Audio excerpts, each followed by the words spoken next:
Bonjour! Alors une petite vidéo donc pour vous montrer l'enfilage de la machine à coudre. Donc c'est bien de voir tout ça avant de prendre votre premier cours de couture pour éviter de perdre déjà 1 heure là-dessus. Je vous conseille vraiment de vous familiariser avec votre machine à coudre.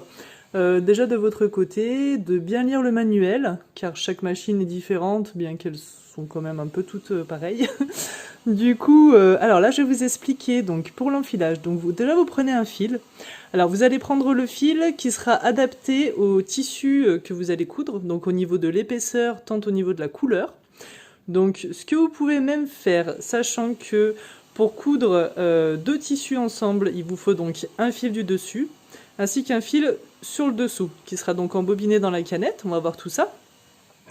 Donc si vous avez deux tissus de couleurs différentes, imaginons un tissu noir dessus et un tissu rouge dessous, vous allez pouvoir embobiner la canette en rouge, car le tissu du dessous sera rouge, et donc utiliser comme fil du dessus un fil noir, pardon, qui ira donc avec un tissu noir. Hop, je vais vous montrer pour l'enfilage. Donc on va déjà commencer par embobiner la canette. Donc là, on va tout faire en noir. Donc il va déjà falloir commencer par ouvrir ce petit boîtier pour prendre la canette, et ensuite on le disposera ici pour l'embobiner.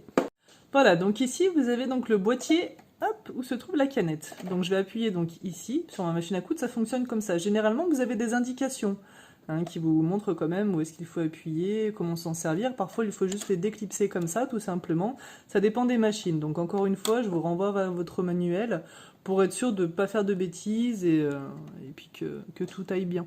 Donc au début, ça vous prendrait un petit peu de temps de faire tout ça, mais ensuite vous ne réfléchirez même plus, c'est comme pour conduire, ça va tout seul. Donc là, je vais retirer donc le capot, hop, de mon boîtier de canette. Ensuite, tac, je retire la canette, très simplement. Voilà, donc ici, on utilise des canettes en plastique. Donc je fais attention, hop, aux petites encoches.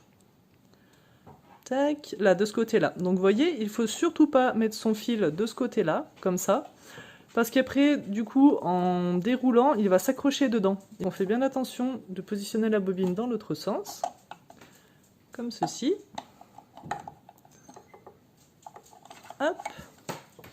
Ensuite, vous allez pouvoir donc la fixer avec le petit embout. Vous récupérez votre fil. Hop. Ensuite, là, vous allez suivre simplement les indications. Donc, je prends mon fil, je vais le faire passer devant, autour de la vis. Hop, la vis de réglage. Ensuite, dans la petite encoche qui va maintenir mon fil. Voilà, jusqu'ici. Donc ensuite, je vais venir positionner ma canette. Hop, enrouler mon fil bien dans le sens. On suit bien le sens de la flèche.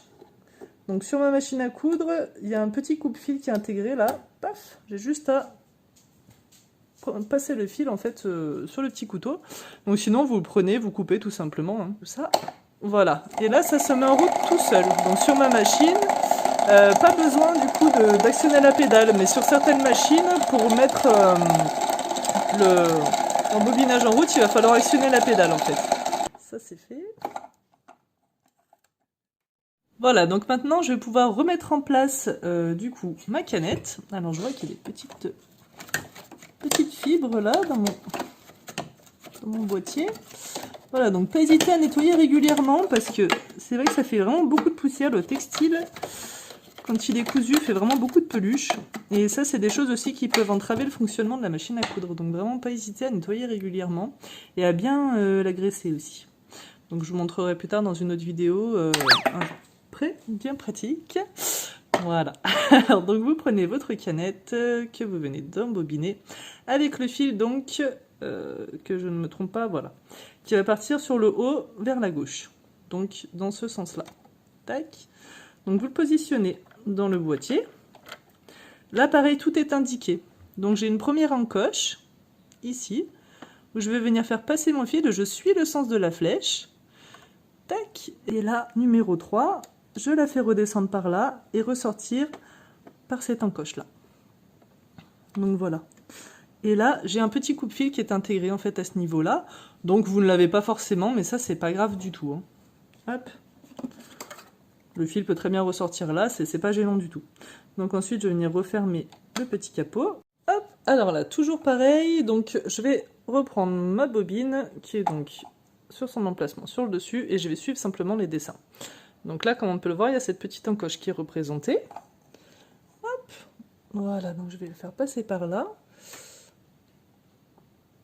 Tchouk, dans un petit crochet qui est juste ici. Vous voyez, donc là, je fais faire le tour. Numéro 2. Hop, donc là, il y a 2 disques tenseurs à l'intérieur. Donc là, le fil va passer dedans. Numéro 3. Je remonte. Et ensuite, là, on voit bien le petit crochet, donc qui est ici. Parfois, si vous ne le voyez pas, c'est simplement qu'il faut tourner un peu le volant, parce que selon la position du volant, on voit le crochet ou non. Donc ça, c'est le releveur de fil. C'est le petit crochet qui va permettre de relever le fil pendant la couture. Alors, donc, nous en sommes donc à l'étape numéro 5. Donc là, je vais faire passer le fil dans l'encoche numéro 6, que vous voyez donc ici. Donc ça, c'est un guide-fil. C'est vraiment ce qui va me permettre à mon fil de ne pas bouger. Hop, vous prenez votre bout de fil, tout simplement, entre les 2 doigts, et vous le faites passer dans le chat de l'aiguille. Alors parfois, il est nécessaire de passer dans la bouche pour vraiment affiner la pointe du fil. Ah, je tombe! Voilà, donc une fois que votre aiguille est enfilée, vous allez pouvoir venir récupérer le fil du dessous. Donc pour ça, il faut insérer l'aiguille. Hop, on va venir donc le chercher. Il va venir se crocheter et créer une boucle avec le fil du dessus. Donc ensuite, il ne me reste plus qu'à tirer le fil du dessus. Vous voyez, une petite boucle apparaît à ce niveau-là. Donc, soit elle est assez grande, je peux l'attraper avec les doigts, sinon il suffit de passer un outil comme ça. Voilà, pour la faire ressortir dessous. Et voilà, donc là, j'attrape mon fil de canette. Donc voilà, là, mes 2 fils sont bien en place pour pouvoir coudre. La machine est enfilée et il n'y a plus qu'à.